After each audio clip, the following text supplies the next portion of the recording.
Auto Kencana Group ini sebenarnya bisa dibilang udah pemain lama ya di otomotif. Kita sekarang ada 13 cabang dan sub cabang ya, yang tersebar ada di Jakarta, di Jawa Timur, di Kupang, dan di seluruh kota di Pulau Sulawesi. Itu semua cabang kita. Dan secara portofolio jumlah cabangnya, Auto Indo Utama ini yang paling banyak dibandingkan grup dealer lain untuk brand DFSK-nya.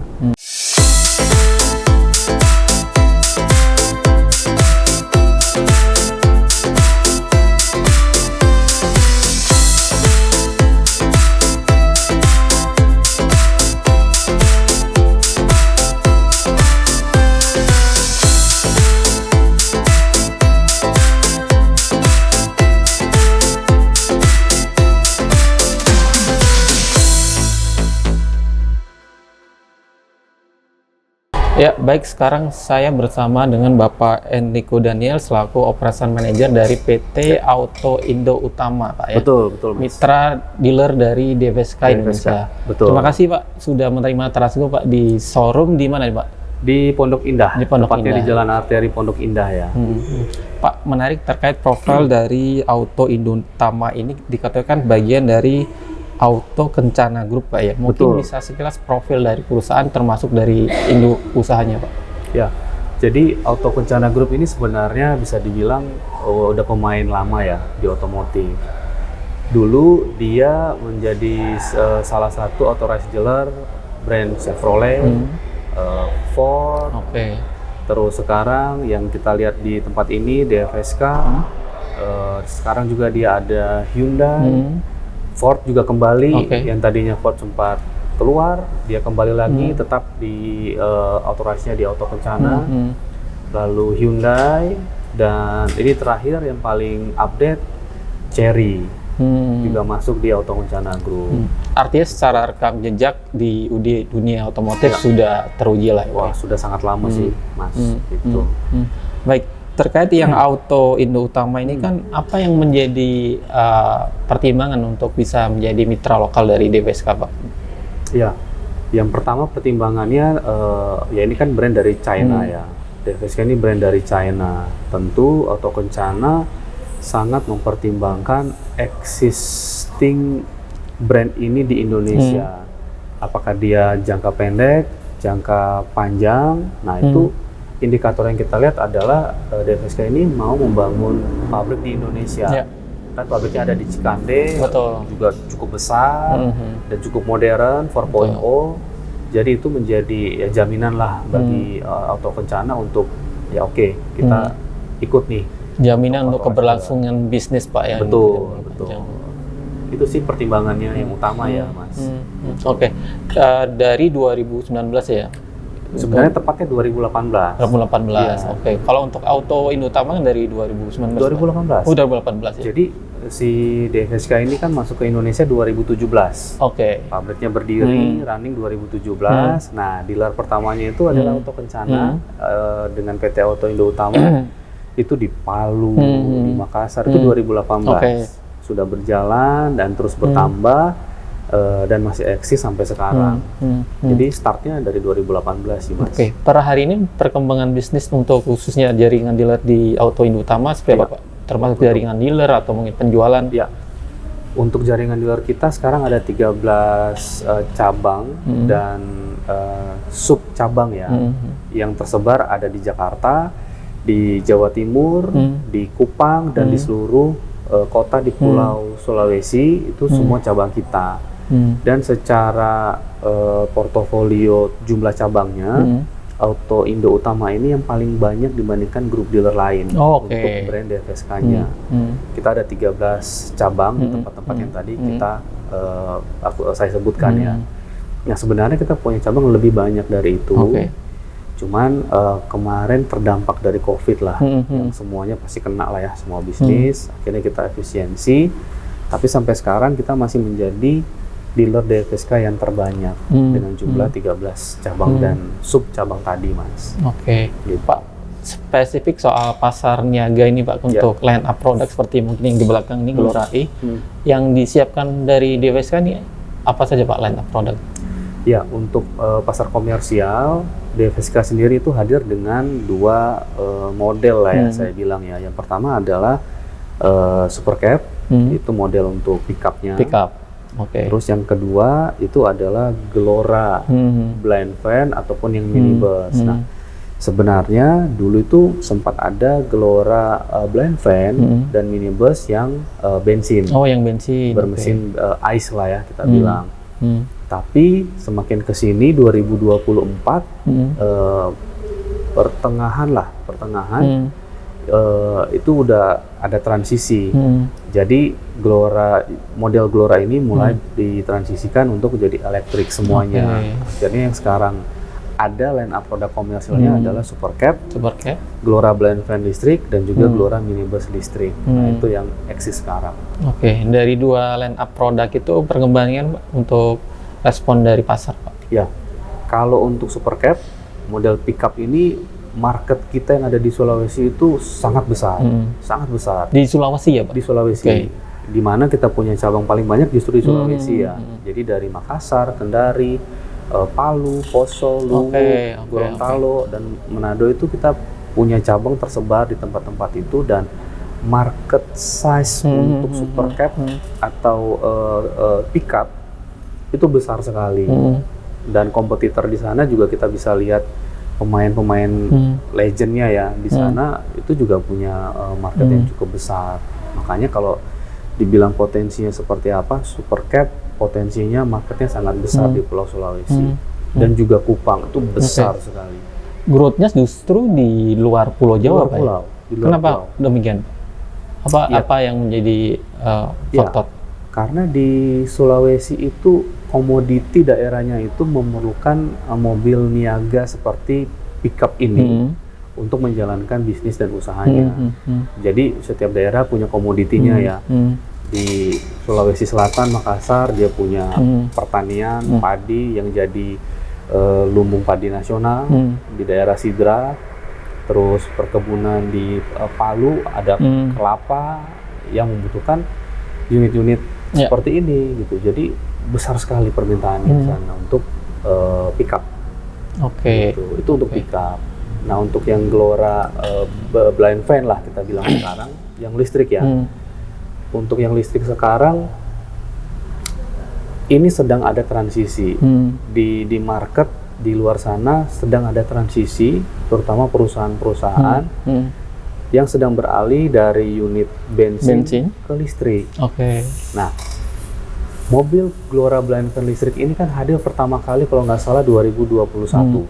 Dia udah hadir dan ya responnya belum terlalu wah lah, belum terlalu direspon oleh pasar karena ya mobil listrik kan belum terdengar di tahun itu ya. Cuman DFSK dengan Glora blind van listriknya sudah menyodorkan ke pasar. Sebagai pionir waktu itu sebagai pionir, pada saat itu sebagai pionir. Nah, lalu kita lakukanlah beberapa aktiviti, penetrasi, dan hal-hal yang diperlukan untuk menawarkan produk ini. 2021, 2022, kita tetap lakukan sampai 2023 mulai berasa tuh. Saya ingat betul waktu itu kita sign dengan DHL. Jadi DHL sebagai brand logistik global, mereka ini kemarin bersepakat dengan kita ada 172 unit mereka pesan ke kita yang akan dibagi dalam beberapa tahap untuk pengambilannya, dan sudah berjalan 2 tahap, total sudah 28 unit dan akan berlanjut terus. Tahap kedua ini nanti akan 50 unit, tahap berikutnya lagi nanti sisanya. Nah, itu DHL. DHL sudah berjalan. Pos Indonesia itu 2023 semua tuh. Jadi mulai menarik para pelaku usaha ya untuk memakai mobil listrik kita. 2024 akhir sampai awal 2025 ini pertumbuhannya cukup signifikan, Mas. Udah mulai meningkat permintaannya untuk Glora blind van listrik ini. Nah, alasannya kenapa? Kalau kita diskusi dengan mereka ya yang membeli ini, efisiensi cost. Efisiensi. Itu yang utama. Di samping pasti zero emisi. Zero emisi. Zero emisi itu keuntungan utamanya zero emisi. Tapi keuntungan dalam bisnis mereka itu cost efisiensinya, Mas. Nah, cost efisiensinya itu bisa besar sekali. Nah, itu yang membuat mereka mulai tertarik. Gitu. Efisiensi dari sisi konsumsi BBM juga maintenance ya Pak ya? Ya, betul. Betul. Detailnya gambarnya seperti apa Pak kalau? Ya, jadi cost operasional yang bisa di saving dari satu unit Gelora Blind Van itu bisa saving sampai 50-70%. Oke. Ya, maintenance bisa sampai 50%. Ditambah untuk biaya-biaya legalitas kayak perpanjangan pajak, itu juga jauh banget dibandingkan mobil bensin. Betul. Kalau Gelora Blind Van ini pajaknya itu per tahun kurang lebih 400-an. Dibandingkan dengan yang bensin hanya 400.000 ya? 400.000. Kalau mobil bensin kan udah juta bunyinya. Betul, setara motor lah ya. Savingnya udah besar sekali di situ, dan itu kan setiap tahun dibayarkan. Betul. Gitu. Jadi savingnya jadi keuntungan tersendiri bagi perusahaan sih, Mas. Gitu. Pak, kita ketahui tadi disampaikan DWSK dari 2018. Ya. Artinya untuk tahun ini sudah menginjak tahun ke-7 ya Pak? Tahun ke-7. Betul. Dengan pertambahan konsumen atau penjualan unit pasti ada faktor Pak ya. Maksudnya tentu durability-nya udah teruji Pak ya, di mata konsumen. Betul. Jadi kita punya strategi yang cukup menarik sih kalau saya bilang ya. Karena kita sadar ini adalah unit komersial. Lalu ini unit barulah di dunia usaha yang memakai mobil listrik gitu ya. Itu hal yang baru, sehingga kita menyadari bahwa perlu jaminan lah bahwa mobil ini it's work gitu loh untuk bisnisnya. Jadi kita balik, sebelum dia melakukan pemesanan kita menawarkan kalau bapak dan ibu mau test drive dulu bisa. Dan karena kita paham ini adalah satu jenis usaha, test drive kita berikan nggak cuma 1 hari, nggak satu kesempatan, maksimal 2 minggu, supaya perusahaan-perusahaan ini bisa menilai secara komplit dalam satu siklus bisnis mereka. Dalam 2 minggu udah kebaca lah ya siklusnya ya, ini menguntungkan nggak? Karena kalau cuma 1 hari dia test drive, oh enak ya, tapi kan nggak kebaca costnya berapa yang di saving. Nah, jadi kita majukan strategi itu di depan. Oke, kita tawarkan unit test drive, silakan di trial dalam 2 minggu. Kita berikan poin-poin yang harus diuji, ya kan, dari segi savingnya, maintenance-nya dan sebagainya. Di akhir dia trial, nah baru kita diskusikan lagi gimana, berapa cost yang di saving, bagaimana rute yang dilewati lebih efisien atau bagaimana. Nah, itu yang membuat meyakinkan para pelaku usaha ini untuk beralih. Itu sih yang kita lakukan. Tapi sebenarnya di mata DWSK Pak, untuk pasar pick up dan blind van ini seberapa besar Pak? Besar sekali. Karena industri-industri yang membutuhkan unit-unit tersebut ya, pick up dan juga Gelora Blind Van ini kan besar sekali, Mas. Ada industri di logistik itu besar sekali ya. Apalagi pemicunya waktu zaman COVID ya, semuanya serba antar, sehingga menimbulkan pelaku usaha di industri logistik yang baru. Ya, sekarang kita bisa lihat lah begitu banyak pemain usaha ekspedisi yang baru-baru ya. Nah, itu kan menambah lagi market untuk unit-unit tersebut. Jadi kalau dibilang sebesar apa, besar sekali. Besar sekali. Itu baru yang logistik. Belum yang pariwisata. Pariwisata itu kayak di Bali misalnya. Pelaku usaha di Bali pariwisata, mereka juga pengen zero emisi, tapi tetap mendapatkan benefit dari efisiensi cost itu ya, usaha yang mereka lakukan gitu ya. Nah, itu jadi pertimbangan juga. Bayangkan di Bali itu pariwisata semua itu. Itu juga masuk. Terus yang tadi saya bilang di Sulawesi komoditi. komoditi dari Sulawesi Selatan, Tenggara sampai Utara itu semuanya komoditi itu. Contohnya apa Pak kalau komoditi di Sulawesi Pak? Iya tadi kalau di Sulawesi Selatan pertanian, di Palu kelapa, di Manado kokoa, coklat gitu ya. Terus jadi Gorontalo sama kelapa, di Morowali, di Mamuju kelapa sawit, di Morowali tambang. Jadi semuanya butuh mobil niaga gitu. Itu besar sekali. Dan diketahui kan persaingannya sangat ketat untuk di market di pick up dan lain-lain ini. Cara untuk DVSK bisa memenangkan itu seperti apa? Ya, jadi kita paham mobil niaga ini adalah mobil yang mencari uangnya sendiri ya, membiayai diri dia sendiri ya. Makanya kita harus memastikan unit ini jangan sampai berhenti beroperasi, karena ketika dia berhenti beroperasi karena force majeure gitu ya, atau karena satu hal yang membuat dia berhenti juga pemasukannya, nah itu akan memberikan kerugian buat si konsumen. Makanya kita selalu ingin memastikan ketersediaan spare part, layanan servisnya, lalu maintenance-nya itu kita kawal supaya mobil ini selalu fit, bisa menggerakkan usaha si pemiliknya, dan pemiliknya bisa mendapatkan pendapatan, bisnisnya berkembang, dia bisa scale up bisnisnya, dia bisa tambah armadanya dan memperbesar volume market kita juga. Itu sih. Dari dua industri yang tadi Pak Riko jelaskan seperti logistik dan pariwisata, porsinya yang terbesar sekarang yang mana? Porsi yang terbesar atau mungkin jadi prioritas dari DVSK untuk digarap itu? Ya, sebenarnya untuk masing-masing punya segmennya sendiri-sendiri ya. Untuk logistik sendiri sebenarnya kita lebih mendorong sekarang ke listrik. Ke listrik. Dan gambaran dari si industri logistik ini kan mereka lebih membutuhkan blind van daripada pick up. Nah, sedangkan pick up sendiri itu lebih kepada industri-industri ya komoditi tadi. Ya, komoditi ya Pak ya. Jadi segmennya masing-masing sih. Dan dibilang mana yang paling besar, aduh rasanya besar semua sih. Besar sekali itu. Atau mungkin kalau untuk yang pick up tuh cenderung ke retail, terus ini lebih ke B2B mungkin Pak? Untuk corporate seperti DHL yang Pak Riko sampaikan. Porsinya memang untuk Glora Blind Van ini lebih kepada B2B iya.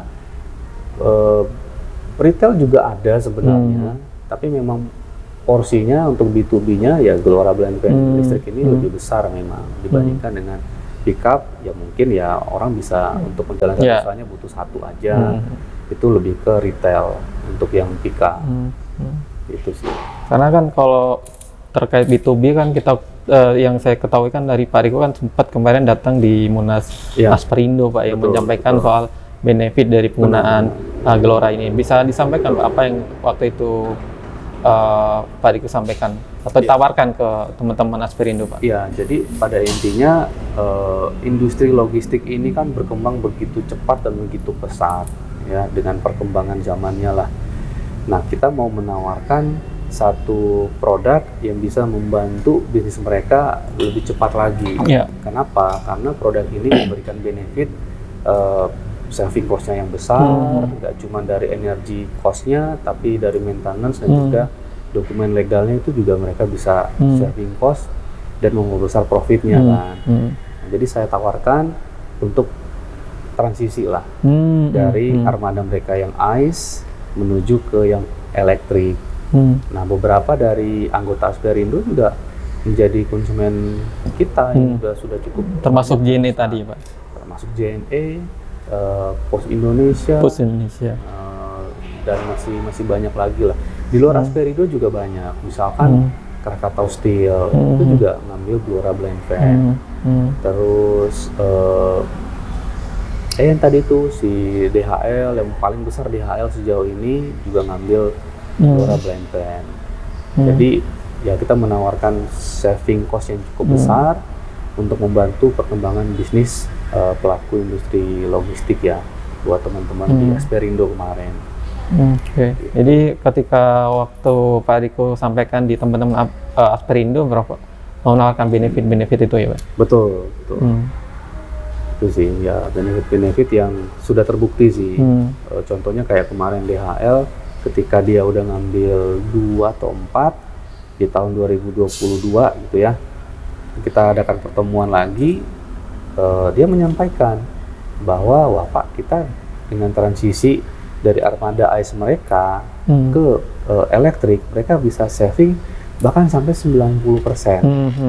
Ya kita yang mendengarnya juga cukup terkejut karena kita mengklaim 50-70 nih Pak. Itu bisa sampai 90%. Bisa sampai 90%. Ya kita juga cukup amazed. Artinya produk ini berhasil memberikan benefit untuk perkembangan bisnisnya mereka dan itu ya menggembirakan lah buat kita.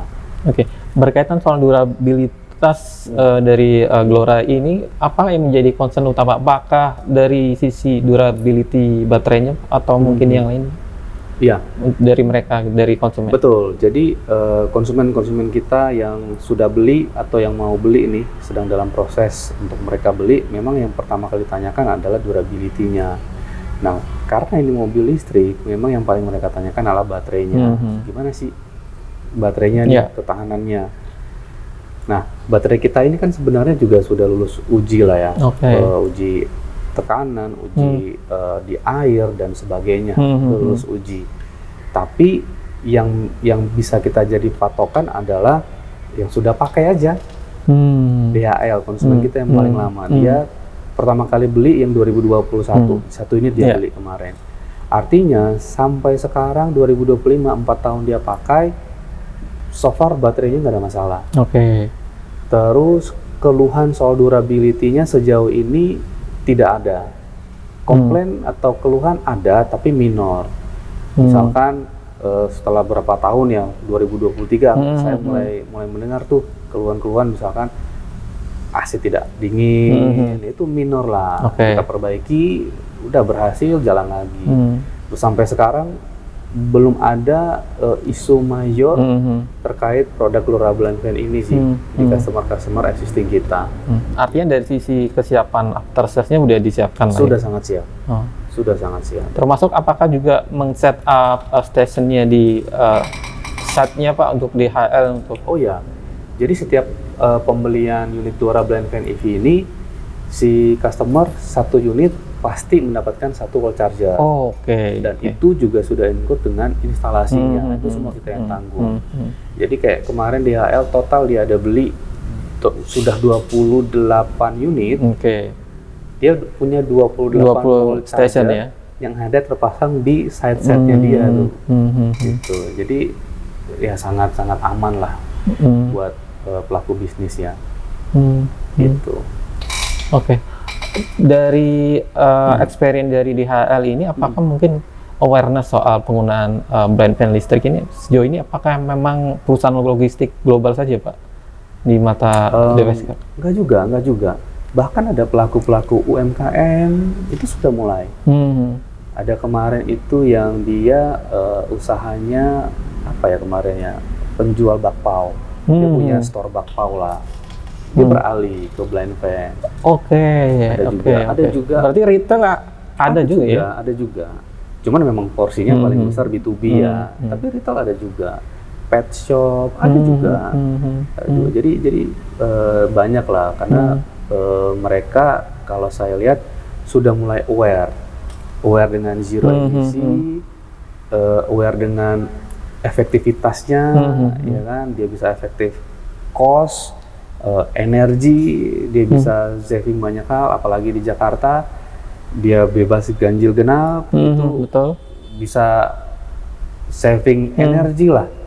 Bayangkan kalau kita harus mengakali ganjil genap, harus putar jalan, itu bisa lebih panjang. Ini enggak, dia bisa masuk bebas di wilayah ganjil genap kan, mobil listrik ini. Pak, untuk Glora ini apakah bisa diklaim sebagai kendaraan niaga listrik pertama yang digunakan di Indonesia, Pak? Setahu saya ya, setahu saya iya. Seperti yang tadi saya sebutkan, dia ini kan muncul ke Indonesia 2021.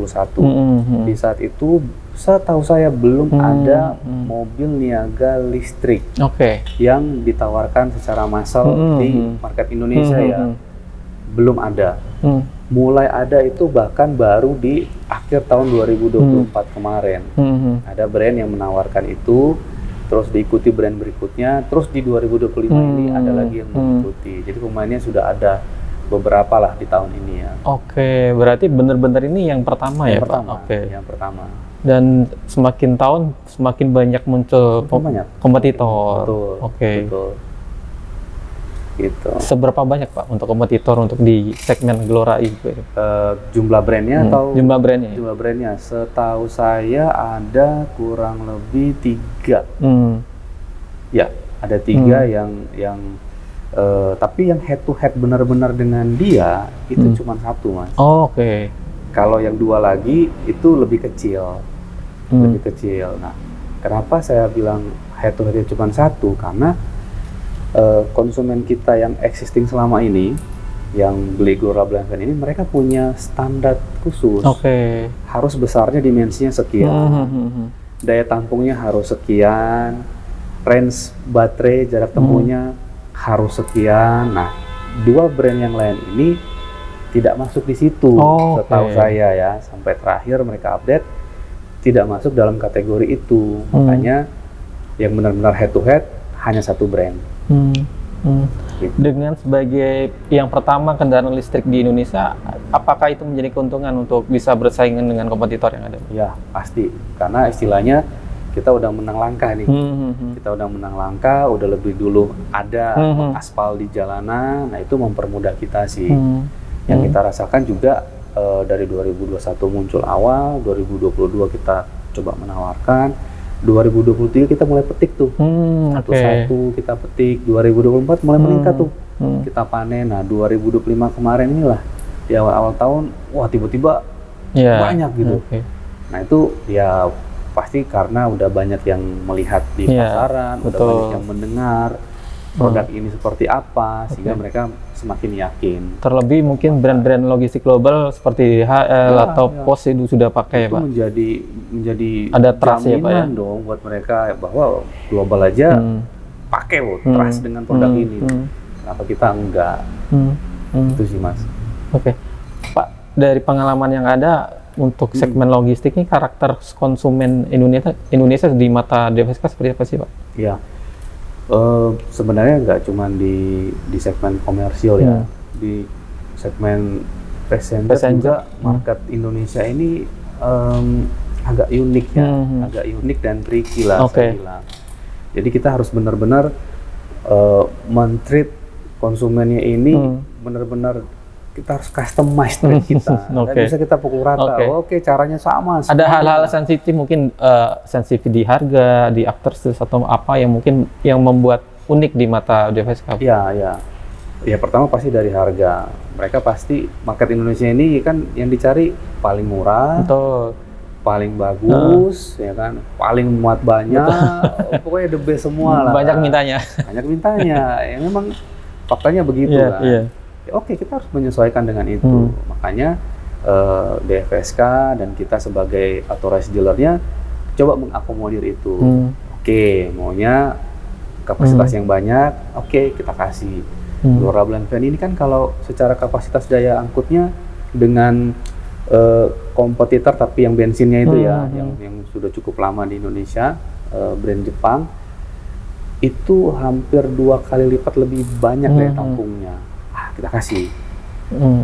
Terus dari segi harga ya tentu nggak bisa semurah itu karena ini listrik. Tapi kita berikan benefit di sisi lain, yaitu saving cost-nya. Yang bisa 50%. Artinya ini unit dipakai kan berkelanjutan 5 tahun, 6 tahun, berarti 6 tahun itulah dia bisa saving 50%. Nah, itu menjadi benefit yang kita tawarkan ke teman-teman pelaku usaha. Terus layanan servis kita, kayak di Jakarta ini misalkan, ketika ada masalah mogok misalkan, itu kita kirim towing, kita tarik ke sini. Apakah dia ada kerusakan atau baterainya habis, nggak sempat diisi, udah mati, kita kirim towing, kita tarik ke sini, kita cas di showroom kita, di dealer kita. Nah itu layanan-layanan yang kita berikan supaya konsumen merasa nyaman, merasa diperhatikan, dan yang memberikan benefit ke mereka. Ya, itu cara-cara yang kita lakukan lah, Mas. Oke. Terakhir mungkin Pak Riko, Ya. target dari Auto Indo Utama termasuk mungkin DBSK di tahun ini dan 5 tahun ke depan seperti apa? Ya, jadi kita ingin masuk menjadi salah satu pemain utama di segmen komersial. Mungkin untuk yang di pick up tentu di Sulawesi. Yeah. Kita akan penetrasi lebih kencang lagi di Sulawesi dengan pick up-nya, di mana dari bulan April, habis Lebaran itu dari bulan April kita ada lakukan event, namanya Untung Pakai Super Cap. Dari kota ke kota kita adakan roadshow acara untuk segmen pick up. Nah untuk Glora sendiri kita lagi memberikan program yang wah banget nih. Mungkin beberapa boleh disampaikan beberapa teman-teman yang menyaksikan tayangan ini udah melihat balehonya di mana-mana. Ada yang ke arah bandara, terus ada di daerah mana lagi tuh besar banget. Bahwa beli Glora ini sekarang itu dapat subsidi sampai 51 juta. Oke, satu per unit ya Pak ya? Per unit. Dulu itu subsidinya kecil Mas, karena kan dia pemain sendiri dan listrik juga kecil. 51 juta ini itu bisa 10 kali lipatnya dari biasanya. Jadi kita pengen mendorong para pelaku usaha, baik itu yang big company ataupun yang retail atau UMKM mau beralih ke listrik, karena kita menawarkan satu subsidi yang besar. Program ini sampai kapan Pak? Sejauh ini belum ada batas waktu. Belum ada batas. Cuman lebih cepat lebih baik. Ya kan? Jadi pakai kesempatan ini untuk mendapatkan program yang besar banget. Sayang kalau dilewatkan. Nah itu salah satu cara kita untuk penetrasi lebih kencang untuk Glora Blend Pen ini. Nah, harapannya kita akan tetap menjadi pemain utama untuk Glora Blend Pen EV kita ya. Oke, paling terakhir Pak Riko, yang ingin disampaikan untuk pengusaha logistik yang mungkin masih ragu-ragu Pak untuk menggunakan kendaraan listrik termasuk mungkin Glora ini Pak, apa yang ingin disampaikan? Ya, jadi untuk Glora Blend Pen EV ini saya pahami betul banyak masih keraguan ya, banyak pertanyaan untuk memakai Glora Blend Pen ini berpindah dari mobil sebelumnya, mobil ICE. Tapi di sini saya mau bilang sudah banyak konsumen existing kita yang memakai produk ini, unit ini Glora Blend Pen EV, dan mereka memberikan testimoni ke kita bahwa mereka puas dari produknya sendiri, dari saving cost yang tadi kita bicarakan bisa sampai bahkan 90% DHL, dan itu membawa keuntungan yang besar buat mereka punya bisnis. Betul, harganya lebih mahal di awal, tapi itu pun sekarang kita udah dorong lagi subsidi tambahan sampai 51 juta untuk mempermudah transisi ini. Jadi ya pakai kesempatan yang ada. Kalau mau lebih yakin lagi nih Mas, teman-teman pelaku usaha, UMKM atau juga corporate, kalau mau lebih yakin lagi, nggak apa-apa, hubungin tim kita di sini atau datang langsung. Bisa langsung test drive ya Pak? Kita berikan test drive maksimal 2 minggu, silakan diuji, dites mau diapain itu mobil, yang penting dibalikin, gitu kan. Silakan untuk menambah yakin lagi untuk berpindah ke mobil listrik komersial Glora Blend Pen EV ini. Itu sih Mas. Siap. Oke, sukses untuk Auto Indo Utama Pak. Siap. Dan DBSK Pak. Sama-sama Mas.